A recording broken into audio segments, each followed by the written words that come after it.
Welcome back to Double Al, or should I say Single Al, this week. Joined And Owen. and Owen, joined by special guest host Owen Gudenrath. Happy to be here. Thank you for having me on the show. Big fan, long-time listener. Of course, yeah. Well, I mean, who isn't? Let's be real. Let's be real. Yeah, you want to just go ahead? Oh, sorry, I totally forgot about the sponsor. Today we've got Angry Orchard Hardcore Dark Cherry Apple flavor. It's hardcore because it is 8% alcohol content and not 5 like the normal. Wow, that is absolutely hardcore. Totally. Changing it up a little from our usual type of sponsors, I have Nerds Gummy Clusters. I mean, absolute top tier candy, relatively recent release. A good take on the Nerds rope. If I have alcohol, I will lose my job. Yeah, that I would not want that to happen. I think I might have to eat one right now. Oh, please. See that? They just make you happy. They make you happy. There you go.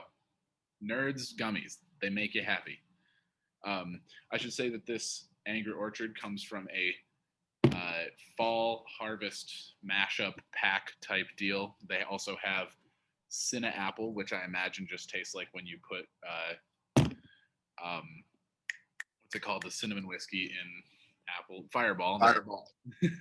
And then there's also a baked apple pie flavor along with the normal crisp apple.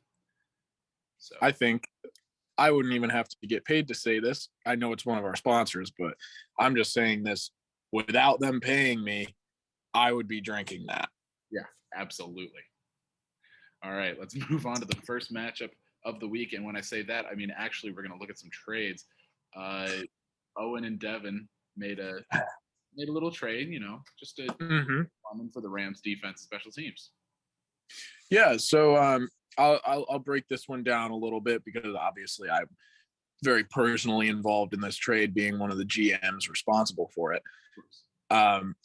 Yeah, so on my team, I figured out what my problem is. Every time I look at my team, it looks great and they just don't perform. And I put it together that it's because my defense and my kickers have combined for approximately 12 points the entire season. And that, they are an overlooked position, but they are a position nonetheless, and you'll lose games without them. On the other side of that, I have a plethora of good and pretty decent skill players. So I didn't have anywhere to play Drake London. I felt it was a detriment to the league's integrity to just have him sit on my bench the entire year as a pretty decent wide receiver 2 or strong flex play. And Devin had a couple of defenses that were performing pretty well that he was happy to give up one for Drake London. That's very noble of you to think of the integrity of the league. I live for the integrity of the league. You know what I say. I mean, if you don't, who are you? Probably Devin. Probably Devin. Watching the commissioner just spit on the integrity of the league every week is embarrassing. It's quite frankly, I think we've had enough. I think so. All right, first match of the week. Just a terrible one. Oh my! Yeah, fortunately, I still beat the lowest score of the week by a whopping 40 points, but I got smacked around by Pranav. My whole team underperformed. Justin Herbert, I think his ribs are still bothering him or something. James Robinson has come back down to earth after his first couple of really good weeks. So if I didn't have Gabe Davis, which I'm not going to with the bye weeks this week, and Adam bye week coming into play this week are a very significant part of this week's coming matchups. Yeah, I would agree. It's going to look kind of ugly for me without Adam Thielen or Gabe Davis, or Irv Smith Jr. for that matter. So be prepared for a potential lower score than even 82. But Pranav, I mean, hey, you can't ask for much more out of a team than that. Joe Burrow had a great game. You really can't. He had one single underperformer in Garrett Wilson, and can't really say that affected his team that much this week. No, 155 is one of the higher point scores of the week. It might be the highest. I'm not 100% sure. But yeah, 82.82 is not going to get it done against very many teams, but especially against 155. Absolutely. Alvin Kamara kind of coming out of his shell. It's what owners were hoping for him with probably their first round picks this year, maybe early second rounds, but yeah, good to see him starting to perform well. And what fantasy owners were maybe grasping at straws for, but couldn't even imagine the possibility was Saquon Barkley's performance from like the fifth, sixth round he was drafted in or whatever it was. So 18.5 isn't, it was below his projected, but I mean, he'll take it, I'm sure. I mean, how can you complain about 18 and a half points? I don't think you can, especially when your opponent puts up 82.82. Exactly. Also nice to see the Bengals kind of really getting things going this week. Yeah, we'll get to Jamar Chase's score in a we will. All right. A really bad performance from the other Al, who again is unfortunately not able to be with us this week. Geno Smith, after having some really, really good performances that propelled Alex to some really good scores, is back down to what you probably expect to see Geno Smith. Right. Even still possibly performing a little bit better than you would expect to see from Geno Smith. Yeah, possibly. So on his way back down to earth. Yeah. I mean, when you have a running back who attains, I can only assume based on the scoring, 5 yards. Yeah. In an entire game, you're not too much is gonna happen for you. No. Yeah, and when you have Dalvin Cook, I mean, a pretty good performance, but not what you want from Dalvin Cook. And then a zero burger from Marquez Valdes-Scantling. And that is just a tough one to see. That is a tough one to see. Alex's team just really, besides Cade York, not a great game. Yep. And you got Dallas Goedert, the second version of Zach Ertz, the one they decided to stick with. Yeah. Really not seeing too much action from that high flying Eagles team right now. No. I mean, despite the fact that the Eagles are undefeated and their offense looks great, Dallas Goedert is not a huge part of it. He'll vulture some touchdowns from time to time, but right, just dangerous to have him in there. Yeah. It should be said that Alex was dealing with some bye week hell this week. Both of his normal starting wide receivers were out, that being Amon-Ra St. Brown and somebody else. And also his starting running back 2 was out, and I can't remember who that is either off the top of my head. But Alex was dealing with some bye week issues, so I expect to see a better score next week. But 66.28, even with bye week issues, is not a great game. I completely agree. It's hard to deal with bye weeks, but it's part of the game. Yeah. Something you got to overcome. Putting up 66.28 points, it's bad for the league. It's bad for the league, and again, luckily he outscored the worst performer by 24 points this week. So in the grand scheme of things, he's not the worst one for the league. No, the best part is people are going to look at my score and they're going to look at Alex's score after we get to the worst score, and they're going to be like, you know what? They really did something there. Yeah. On the flip side, Ryan, besides Ramondre Stevenson and Justin Jefferson, actually, I was looking at Justin Jefferson's projected score. I mean, 16.7, not bad, but not Justin Jefferson-esque. But besides those two and Ezekiel Elliott, I mean, it's just a very average performance from Ryan. But when your opponent puts up 66, you're going to take it. Right. He had a good performance. This will win you a lot of games. It won't win you the hard ones, but a good performance nonetheless. Nothing really bad to say about that. 112 points is very, very much fine. Yeah. Not a great game from Kyler Murray, and just a word of warning to Ryan that Call of Duty is coming out this week, so want to sit Kyler Murray because we know how he performs when new Call of Duty games come out and double XP weekends happen. So exactly, and double XP weekends they like to run them a lot at the beginning of games too. They do. So we've seen how that affected him even just a few weeks ago. Yeah. Completely falling apart due to the curse of the double XP, where he feels he must play even more video games. Exactly.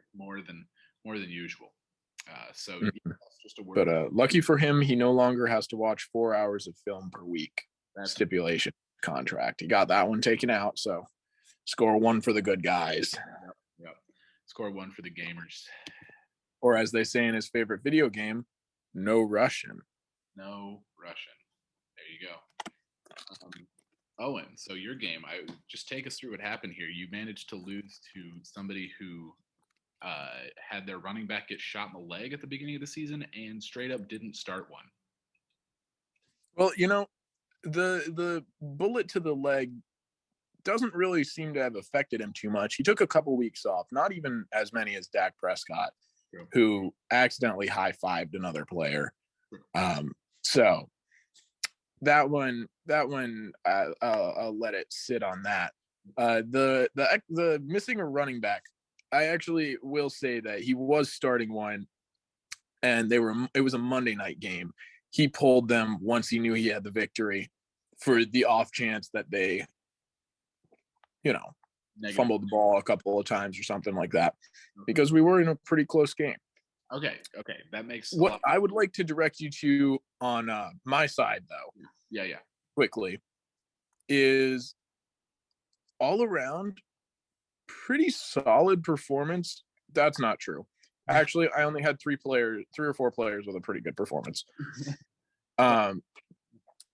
Zach Wilson has been, since he got back, a little bit of a, I'll say it, a little bit of a ballsy start, but it's been paying off for sure. This week it simply did not. Green Bay has a good defense. And also, as you can see, Breece Hall, he seems to have tailed a lot of the load this week, or footed a lot of the load this week. Yeah.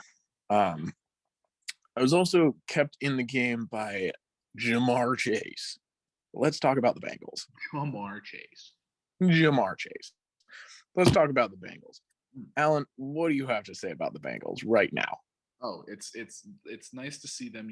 As you said earlier, they're kind of finding their stride a little bit. They had some tough losses, questionable play calling from their seemingly inept head coach. But I think it'd be interesting to see, with good head coaching, how good the Bengals can be, because they're very good with a bad head coach. So, yeah. I couldn't agree more. Absolutely. No. Now, just in regards to my trade that I made, as you can see, the Steelers had about an average week for themselves. Week 1, when they had TJ Watt, it was a beautiful thing, and I started off the season 1-0. Haven't won a game since, but that'll be changing soon. Maybe. Who knows? Yeah. Also made a move this week to change out my kicker. Okay. Been riding with the Dolphins. High-powered offense, but just not really doing it for their kicking. Yeah. I guess since Tua's injury, the Dolphins haven't looked very good at all. And I mean, Tua's coming back, so yay, I guess. Questionable decision for his own physical health. That long term, you never know. Yeah, I think it's the duty of whoever owns Tua in this league. Don't let him play this week. Yeah. I think you have to bench him. I think we're a league that really cares about the players. Yeah, player health is. And so, yeah, exactly. And so whoever owns Tua in this league, I think it's your responsibility not to play him this week for his own safety, because he'll want to go out there. I do believe that's Devin. I do believe it's Devin, because he made the right the same week that he got hurt. Well, Devin, I'm speaking directly to Devin right now. You have a chance to redeem yourself for all that you've done by just really advocating for one of your players right now. doing what he won't do for himself and just benching him. Let his brain rest. I agree. I couldn't agree more. I think this league has had a questionable history with player health, and I think it's time that we start making the right steps in the right direction to make sure that we are putting players' health first. Because let's be real, this is a dangerous sport, and head injuries are really have shown to be extremely major and have shown to be kind of prevalent in this sport. So I think that we need to this is our time to finally start taking the right steps to making sure that we cut down on the long lasting effects of brain injuries. I agree. That was a very strong message. And hopefully it'll get through to Devin, but yeah, you never know, honestly. Him with Devin, I mean, what are you gonna do? What are you gonna do? He's our commissioner. We love Devin. Bow down to Devin. Praise be to Devin. Praise be to Devin. There you go. He's the commissioner, not by our choice, but by our following. Yes. So in conclusion about this game, circling back to what we were supposed to be talking about. Oh yeah, you're just overall consistently pretty solid performances from Zane's team. Nothing insane really. I mean, Mark Andrews, pretty good game as far as tight ends go, but for the most part, everybody just scoring about what they should. Looks like he just outscored his projection. And on my team, just a lot of boom and bust. Yeah. Yeah, I mean, you got to imagine with a good quarterback performance and maybe a couple more points from one other player, you'd have taken a pretty easy win this week. So exactly. It's not. I don't think it's too far of a reach to say that you've been one of the more unlucky players in the league this year. It's definitely been partially on me with my playing of defenses and kickers. Okay. But overall, I have high hopes for the team in the next few weeks to come. As I believe you should. All right, looking at Jeff. Jeff had his Devin bye of the week. I mean, it's just so easy, honestly, to play against him. Too easy. I mean, I have my Devin bye coming up. Devin has his Allen bye coming up this week. So. Oh, you guys are both so lucky. I know. I can't believe I'm going to get an easy win. Devin's going to get an easy win. Great. Everybody's going to be happy. It's good for the league. It's great for the league. You see, it's good for morale. Yeah, two of the worst teams in the league coming together to each get a win is going to be great. Patrick Mahomes, pretty average game, pretty not great game by his standards. The real story, I think, is the trio of running backs that Jeff is trotting out there every week. McCaffrey. They are dominant. They are very dominant. I regret trading Austin Eckler every single day since it happened. It was still, I don't think, a terrible trade that I made. I just would have liked to include James Conner instead of Austin Eckler. But alas, Eckler is no longer mine, and he is Jeff's, and Jeff's team is looking pretty stacked, if I do say so myself. It is. What are we, 6 games into the season now? Jeff's putting together a pretty decent resume, it looks like. Yeah, this was his second win of the year. But you have to imagine he's going to be, especially with the second place team in his league being Alex's. I think Jeff has a better team than his, and I think Jeff is going to be climbing up them leaderboards pretty soon here. I think his team's starting to really come into its own. Yeah, and I think besides Brandon Ayuk on Devin's team, there's really not much to talk about. Alex Pierce outperformed his projection, but he only got 13.9, and I'm going to be I don't know who Alec Pierce is. Yeah, I'm going to be honest. I don't think I've seen a single down of Indianapolis football this year. The closest thing I've seen to it was a couple of highlights of Matt Ryan looking like he might die on the field. Yeah. Shy of that, nothing really to write home to about that team. Yeah, and Alec Pierce's 13.9 was the only score he gets from his two wide receivers, besides Brandon Ayuk as flex. But Elijah Moore with a fat zero burger. Yeah, it's really hard to see that on a fantasy team. Yeah, especially if the player's healthy. Yeah. I don't know. I guess Devin just. But again, he is a Jets receiver, and my quarterback Zach Wilson put up a solid 4 points this week. So their receivers can't do too well with him doing that. Nope. But this is pretty par for the course for Devin so far this year. This might be his best score in weeks. So good job. Good job, Devin. Let's just take a second to talk about his quarterback options. Yeah. So right now his options are he can do what everybody says he shouldn't do, and really what a good person would do, and or what a good person would just not do, and he could start Tua. Yeah. Which, I mean, we've had a pretty lengthy discussion about that already. Yeah. But his other option is somebody who abandoned his family. So pretty questionable quarterback choices on Devin's team here. Yeah. Maybe he should just not start one. It's pretty clear that Devin's team not only has a questionable health problem going on, but it also has a character problem going on. Devin might be the most dysfunctional team in the league right now. I'm sure the locker room is struggling with both the question of, hey, if I get hurt, is my GM going to force me to play? Yep, exactly. But also they're dealing with probably bad morale and bad team chemistry with just all around bad vibes. Yeah, with some character flaws on his team. Mm-hmm. So, you really wonder about the team that Devin put together, because he didn't draft any of these players. I don't believe he traded for pretty much everybody. So or ad dropped them. So this is his doing. He made this team, and really you wonder what he was thinking. Really,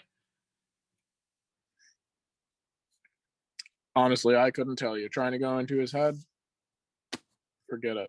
I've tried to be there before. It's something. It sounds like a scary place to be. Yeah, I went in once, immediately got scared, and I had to dip out. Dom and Bobby. Dobby and Bobby. Dom and Bobby. Not a bad game.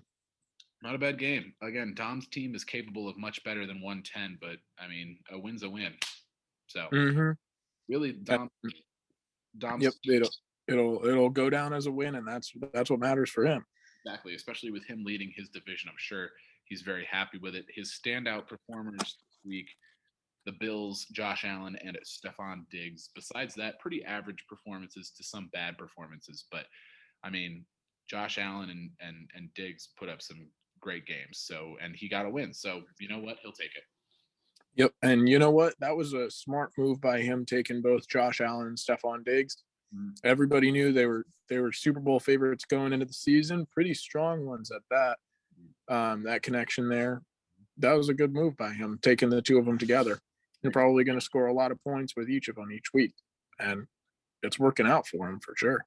Yeah, this was Dom versus Bobby, but it was also could be considered the Seahawks tight end bowl, as Bobby and Dom both started tight ends from the Seahawks. Dom had much more success. Noah Fant, 10.5 to Will Dissly's 2.2. Again, that's a guy I've never heard of, but I'm not watching much Seahawk football. So, right. I can't say that anybody probably is. Yeah. So Will Dissly, not a great, you have to imagine Bobby was probably dealing with some bye week issues, maybe injury issues, because I don't know why anybody would ever start Will Dissly over anybody else. Yep, you would absolutely imagine that. Going over to Bobby's team again, Bobby's love for the Packers seems to really be doing some damage to his team. Having Aaron Rodgers really just not performing well this season, and you can't completely blame him. His receivers are just not good. Just no big name receivers on that team. And not saying you need big name receivers, but just really nobody of note to throw the ball to. I think it's affecting his team. It's affecting his fantasy scores. It's affecting the locker room. Just bringing down the whole team. And the Packers defense, pretty solid defense, but just not putting up a lot of points for him. Yeah. But I mean, besides that, you have Tyreek Hill had a great game, but that's really the meme of the like Bugatti next in the garage of the terrible house. It's like, that's really Tyreek Hill's his performance really saved Bobby from a bad look this week. So right. You look at the score and it's kind of similar to my game where you look at the score and you think, okay, that's pretty respectable, and you kind of look at the point breakdown and realize that it's just a couple of players doing all the scoring. Yeah. So, yeah, and looking at CeeDee Lamb, he could benefit from his high-fiving phenom of a quarterback coming back onto the field now that Cooper Rush has lost a game and there's no longer a quarterback controversy. Yeah, and the Cooper Rush, the era is over. The Cooper Rush era is over, and I think I'm very interested to see which NFL team overpays him this offseason to be their starter. I'm really excited about it. It will be excited. I mean, it will be exciting. I believe that the Vikings will be safe from that as they are stuck with Kirk Cousins for a little bit long. As they are stuck with overpaying Kirk Cousins. Mm-hmm. So can't wait to see another team do that. Possible landing spots: Panthers, Seahawks, perhaps. He's not really a pretty good but washed up old quarterback. He doesn't really fit the Indianapolis frame right now, but give him 15 years being okay on teams and check back then. Yeah. I'm a little worried about what the Giants are going to do this offseason because they could just sign Daniel Jones, but it is the end of his rookie contract, and I'm afraid they might let him walk and bring in Cooper Rush. So who knows? They are in the dangerous position of really wanting to overpay a mediocre quarterback who showed a flash in a couple of games. Yeah, it's a pretty that's really exactly the perfect way to describe their situation. I'm sure that they are looking at every single quarterback who performed decently at any point that will be available this offseason and just licking their chops, which is a little scary. Oh, absolutely. You just hope that a team like the Panthers will get even a little more hungry for him and offer him I don't know, 88 million guaranteed. Yeah. Pulling that number out of nowhere, but yeah. I've seen teams do something like that before. Mm-hmm.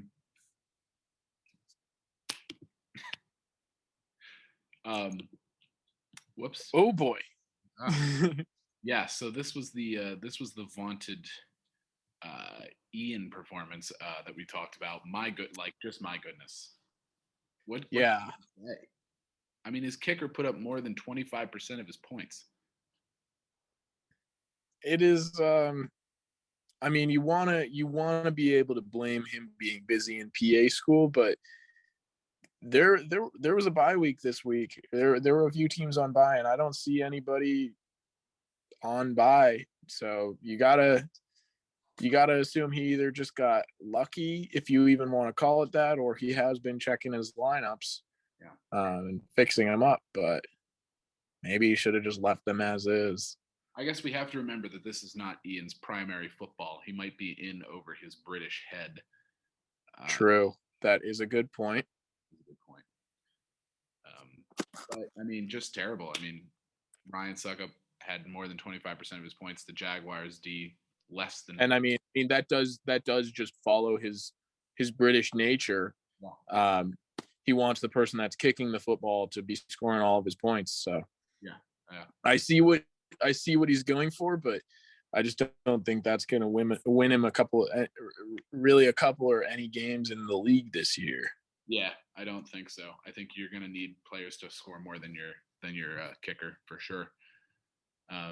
But then, looking at Joey's team, I think he had some bye week trouble, but 109 is not terrible, and he'll accept it. I mean, he scored double his opponent and then some. So, absolutely. 109 will win you games. It won't win you all of them, but it'll win you. 109 will get you above 500 probably. Yeah, or right around it, you could say. Good performances out of his running backs, but besides that, pretty average everywhere else. Looking at the divisions, Dom upgrades his lead from 1 game to 2 in Division 1. His playoff percentage is now at 90%. Zane gets a win, holds on to his lead, and his is at 97%. The league really likes Zane's chances. And there was some movement in Division 3. All top 3 teams are tied at 4, but with points for differentials, there was some movement. So Owen's team, your team, my team, and Devin's team, the only ones still searching for that vaunted second victory. I believe. I mean, I'm looking for it to come this week. Yeah. If not this week, maybe next. Either Devin or I will get the second win. It's just a question of who. Looking at points for versus points against, I wish that I had something that I could really complain about, but my points against are they're on the top 50%, but my points for are also low enough that I don't really have any ground to stand on with a complaint about points against. But I'll just since it's fantasy football tradition, I'll just say, look at my points against. This is unbelievable. I'm getting screwed out of wins and out of the playoffs. Well, I think I'll just hop on that argument bandwagon because I have actually given up the most points for any. And despite having a bottom 3 points for, I think I'm also going to complain about my points against situation. So okay, that's great to hear. Yeah. So I think you and I together can we can pick it outside Devin's offices. Yeah. This is completely unfair. We're getting screwed. Yeah. Let's look at Devin's points against. Devin's points against aren't even in the 700s. Nope. Would you call it collusion?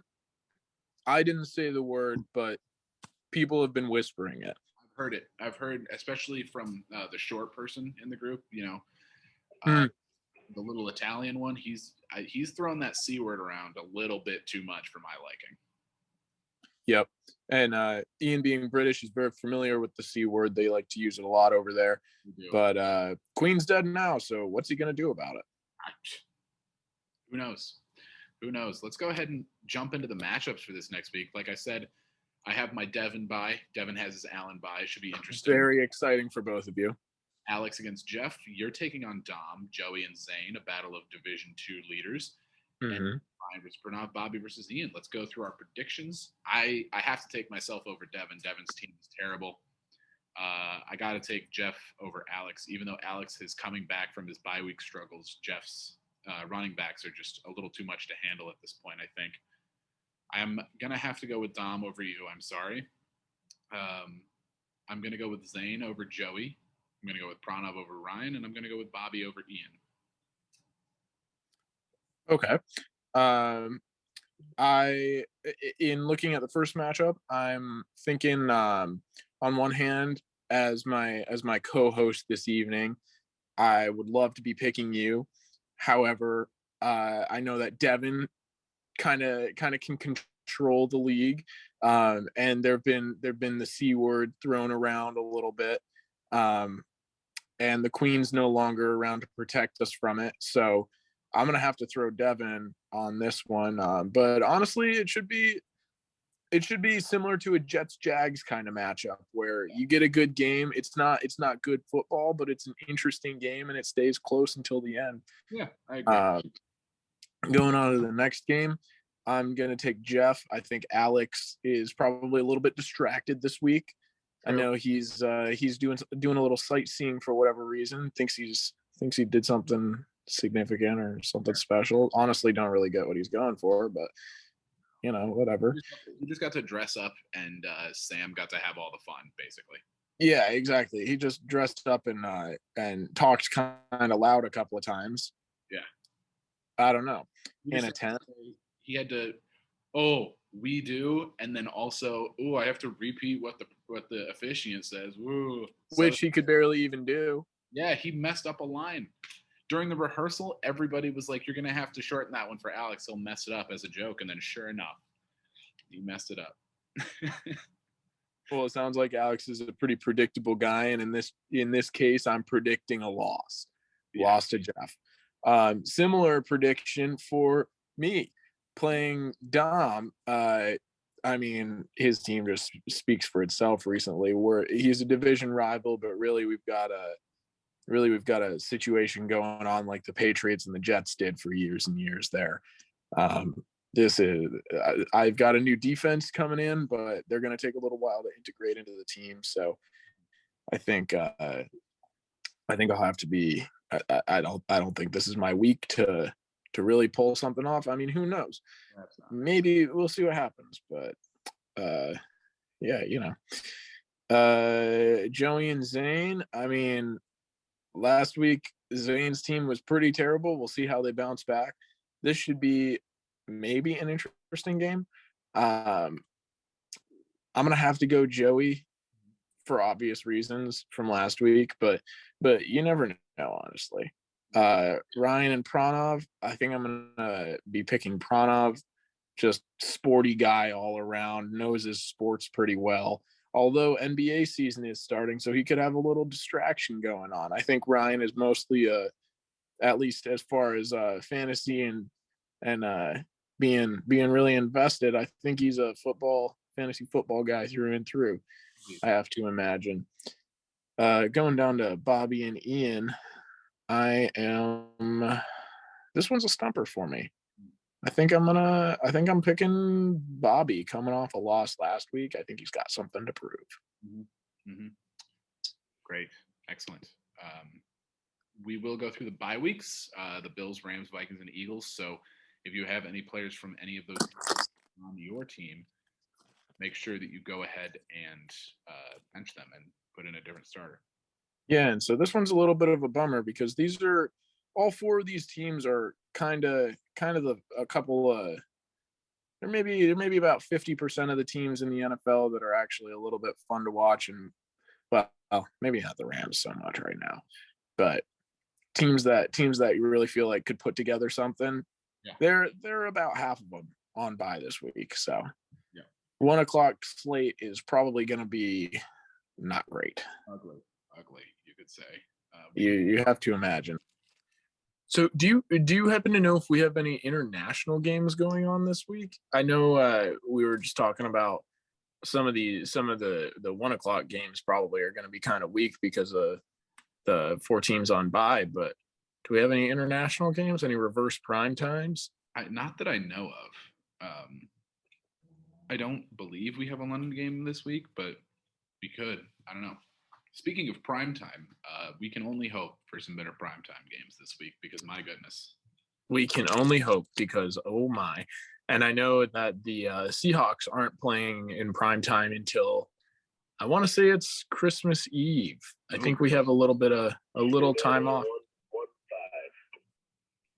I think we have a little time off before another Seahawks primetime game. So that is a blessing.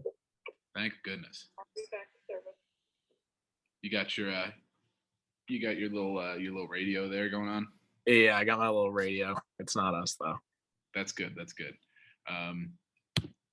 Well, here we have our, oh my goodness, I totally forgot to put the cameras in the right spot. Whoops. Oh man. Well, that's going to be a problem. Here we have our wall of Mannings. And it is beautiful. It is quite beautiful. I don't believe, by your own admission, you haven't seen an episode yet this year. So, yes, by my own admission, this is my first episode that I'm watching this year. Yeah. So, I mean, I'm embarrassed to say, but this is beautiful. Let's take a look at what I know to be new as of this year. So this picture up in the top left of Eli was taken by Alexander. As we were at a Penn State game, he was on the big screen. So that was taken by Alex. We have this picture, I'm pretty sure, next to that to be new this year. These two AI generated images of the Manning brothers, quite horrifying. They are horrifying, but if you glance at them very quickly, you could totally imagine that that's a real picture if you don't spend even half a second focusing on it. Yeah. I believe this Step Brothers style picture to be new. Very nice. This picture of shirtless Peyton. And this one might be. It is pretty attractive, if I do say so myself. Yeah, I agree. I believe. Unfortunately, he's covering up a little bit of the 6 head there, but yeah, unfortunate. And then we have, of course, Chad Powers, Eli Manning undercover. Oh yeah, always great. And the new photo for today is right here. Young Peyton Manning got some bad head hair, and oh, look at that! Looks like he just took his helmet off based on the mark on his 5 heads. So, at least through the years, there's one thing that's stayed the same, and it is the immaculate size of that man's forehead. It's just ridiculous. I mean, look at his Hall of Fame bust right there. It's just huge. And that was probably cutting it a little light. Even they could have. I'm surprised they didn't. I'm surprised they didn't include the forehead, the helmet mark that he always gets too. I know. Because that's a pretty iconic part of his career. It's extremely iconic. And I got to close by asking, which Manning are you feeling today? Which one do you feel like? It's been a long day. I'm at the end of a long day, so I think I'm feeling a little Eli. Little dopey maybe, but still having a good time. Just happy to be along for the ride. So perhaps this picture down here next to the one in the bottom right. Not quite there. Okay. Let's see. Probably the one of the new additions, the one taken by Alex. Okay, gotcha. I think my feeling today is a little top right, Eli, just a little like because we had a Zoom meeting abruptly during our recording. I'm sure some of you will have noticed that in some weird editing that has to happen now. So I'm kind of feeling like that, Eli. Yeah. I see where you're coming from with that. Yeah. And that Zoom issue made me feel like top middle Eli with his helmet on there. Oh yeah, just like yeah, I don't know. It certainly felt like I was being sacked by Aaron Donald or something. I don't know. Yeah. Well, I do believe that to be our last slide. Indeed, it is. Owen, thank you for guest hosting this episode of Double Al. We really Alan, appreciate I'm happy to fill in. Absolutely. Thank you to our audience for tuning in to this week's episode of Double Al. Next week, we should be back to our regularly scheduled release without Alex, but after that, he will be back the week after. So once again, thank you for tuning in, and hope to see you next week. If you